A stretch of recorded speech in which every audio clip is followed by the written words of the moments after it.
السلام عليكم ورحمة الله وبركاته. اللهم صل وسلم وبارك عليك يا حبيبي يا رسول الله. ازيكم يا بنات، عاملين ايه؟ يا رب دايما تكونوا بخير. النهارده يا بنات ان شاء الله هنعمل مع بعض الكنافة بالقشطة بطريقة كويسة وجميلة ان شاء الله تعجبكم بإذن الله. هنجيب نص كيلو كنافة ونفرزها يا شباب.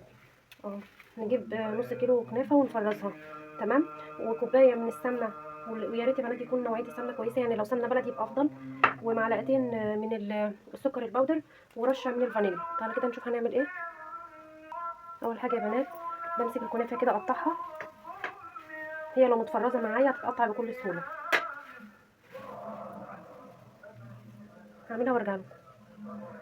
اهي يا بنات قطعناها اهي، فتفتناها كده، ولو زي ما بقول لكم لو جبناها وفرزناها شويه هتتقطع معانا بكل سهوله. تمام يا بنات.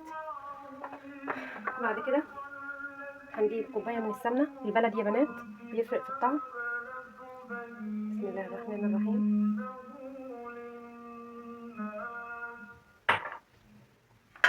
معلقتين من السكر البودر، ده برضه بيساعد يا بنات بيديها لون حلو. ورشه كده من الفانيليا عشان تديها كمان ريحه حلوه. تمام. وامسكها بقى بايدي يا بنات، اشبعها كويس بالسمنه والسكر. اخلي كل حته كنافه يكون واصل لها السمنه الحلويات الشرقي يا بنات بيحب السمنه، فلازم نكتر فيها شويه معلش. هي كده باي حلويات شرقي بتحب السمنه، ولو كانت بقى سمنه بلدي تبقى جميله جدا، تخلي ريحتها حلوه قوي.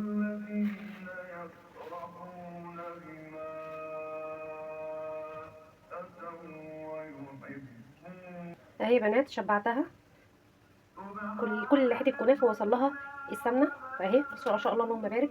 سيبها كده على جنب دقيقه، نرجع للسكر بتاعنا العسل يعني. هعمل معاكم يا بنات شويه عسل، بسم الله ما شاء الله اللهم بارك، وان شاء الله مش هيسكر معاكم. كوبايتين من السكر، وده يا بنات لا الكنافه ولا القطايف بلح الشام.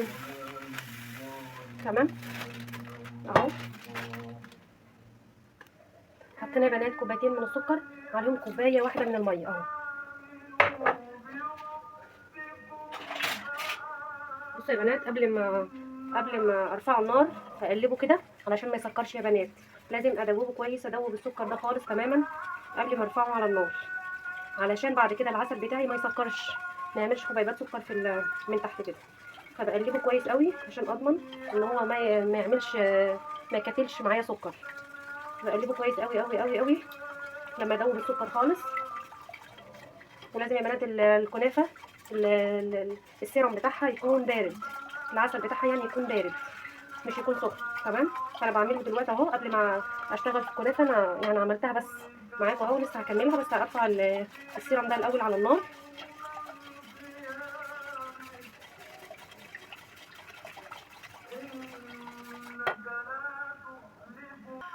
اهو يا بنات رفعناه على النار اهو.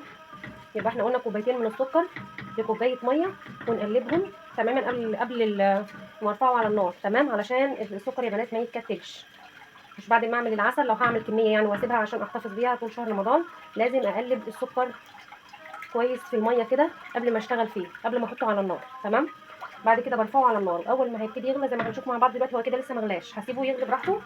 اول ما هيغلي هننزل بنص ليمونه. تمام. واقفل واحط رشه من الفانيليا. تمام. وهسيبه دلوقتي خالص لما يغلي براحته، ونرجع تاني للكنافه. دلوقتي يا بنات هنعمل مع بعض القشطه. ده نص رتل من اللبن، هنزل عليهم بمعلقتين كبار من النشا. بسم الله الرحمن الرحيم. بسم الله. ده واحد، بلاش تاني. بسم الله ما شاء الله اللهم بارك. وهحط يا بنات معلقه من كريم شانتيه، بودر الكريم شانتيه اهو، بتاع طعم حلو يا بنات. تمام. برده رشه من الفانيليا. خلاص مش هحط سكر يا بنات، لان كده الشربات بتاعي لما هينزل على الكنافه هيسكر الكل بقى. لكن لو حطيت هنا سكر وهنا سكر هيبقى ايه الموضوع صعب قوي. هقلب كده على البارد كده، ولو حابين نضيف معلقه قشطه يا بنات يبقى تمام، بس انا ما عنديش قشطه. لو احنا بقى عايزين نضيف معلقه قشطه يبقى كويسه قوي، فيها غناوه وطعمها حلو قوي. كده هنرفع الخليط ده على النار. تعالوا مع بعض. دلوقتي يا بنات رفعت الخليط على النار اهو علشان يتقل معايا. وهنا السيرم بتاعي ابتدى ان هو يغلى اهو. اول ما يغلي كده يا بنات بضيف نص ليمونه كده، واحسب على ايدي بالظبط 10 دقايق يا بنات، 10 دقايق واقفل عليه. تمام. وهنا هقلب القشطه بتاعتي، القشطه الكدابه اهي. ما تسيبهاش رمش يا بنات عشان ما تكتلش من تحت.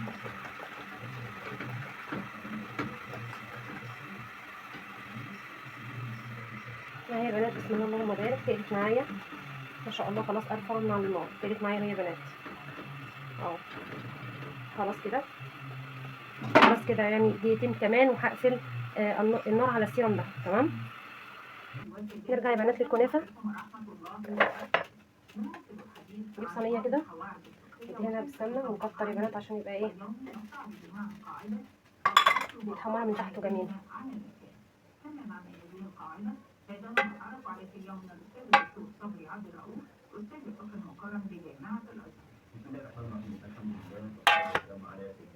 ابتدي ان انا اخد يا بنات الكنافه. بسم الله الرحمن الرحيم. حتى يأتي ما يدل على العكس، فإذا لم نجد ما يدل على العكس أو التغيير فإن حكم هذا الشيء يظل على حاله. نعم. وهل هناك دليل لهذه القاعدة؟ هذه القاعدة لها أصل في الشريعة الإسلامية، ولذلك ما جاء في الصحيحين عن عبد الله بن زيد رضي الله عنه قال: شكي إلى النبي صلى الله عليه وسلم الرجل يخيل إليه أنه يجد الشيء في صلاته، قال: لا ينصرف حتى يسمع صوتا أو يجد ريحا. وهذا معناه أن الإنسان لا زال متوضئا، فعليه أن يستمر على حال حتى يتيقن من العكس. يعني الشك لا يخرجه عن السفر. نعم. يعني كده ان انا اضغط جامد كده يا بنات بايدي، ما تلاقي اي مكان فاضي كده نغطيه. لأن الأصل بقاء ما كان على ما كان. لو نوضح أيضا بأمثلة من الأمثلة التطبيقية على هذه القاعدة لها أمثلة كثيرة، ومن أمثلتها أن يكون لا يزيد بالشك. ومن هذه المسائل مسألة المفهوم. وما هي مسألة المفهوم؟ المفهوم خلاص يا بنات ضغطتها وظبطتها كويس قوي كده زي ما احنا شايفين. هنزل بالقشطه بتاعتي. بسم الله الرحمن الرحيم.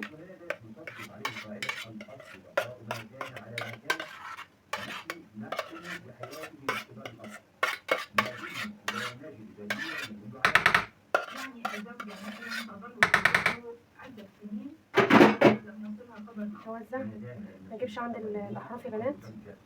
حاول انا اوزع من غير ما ايه القشطه يعني تروح عند الحروف وكده عشان ما يتحرقش معايا. والقاضي يقضي لها بفقد الزوج بعد مضي 4 سنين من تغير. نعم. لو نوضح بأمثلة أخرى. من أمثلة أيضا إذا اضطر إنسان مبلغا بالغير واختلف، فقال المقرض لم يكن، وقال المقترض لم يكن، نجيب بقى بنات شويه مكسرات مشكله. زي انا عامله مكسرات مشكله كده، فول سوداني، فستق لوز، عين جمل، كل اي مكسرات عندك هتشتغل.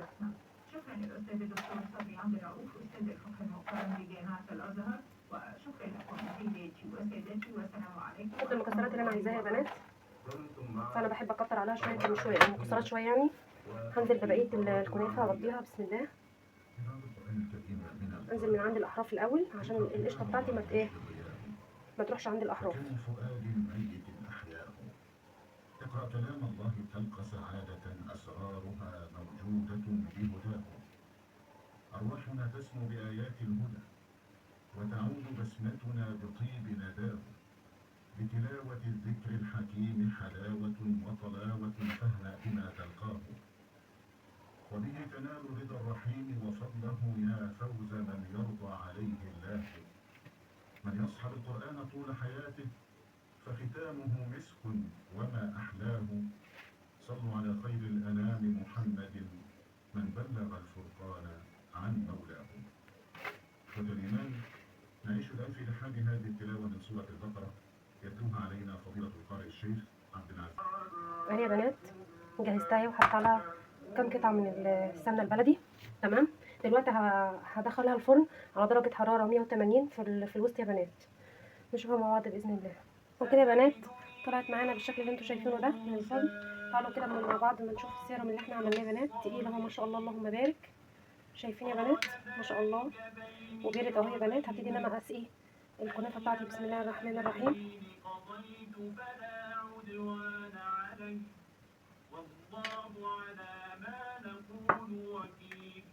فلما قضى موسى الأجل وسار بأهله آنس من جانب الطور نارا قال لأهلهم كثوا سيبها نسقيها كويس يا بنات. آنست نارا لعلي آتيكم منها بخبر.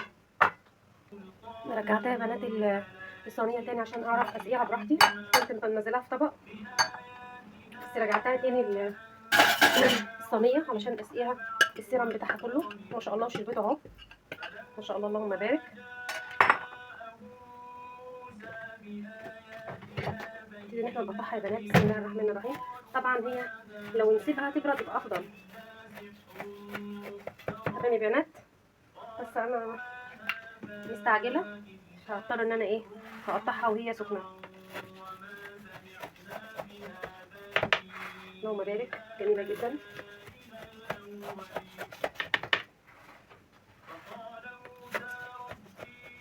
بصوا يا بنات بسم الله اللهم شاء الله اللهم بارك. القشطه بانت اهي جميله جدا.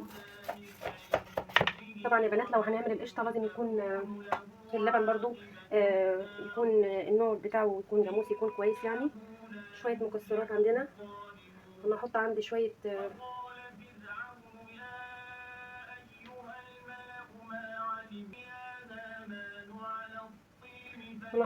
فستق اهو مطحون يا بنات. ممكن نستكفى باي مكسرات او مش لازم خالص لان احنا حاطين اساسا فيه من جوه مكسرات. اهي يا بنات الف هنا وشفا على قلبكم يا رب.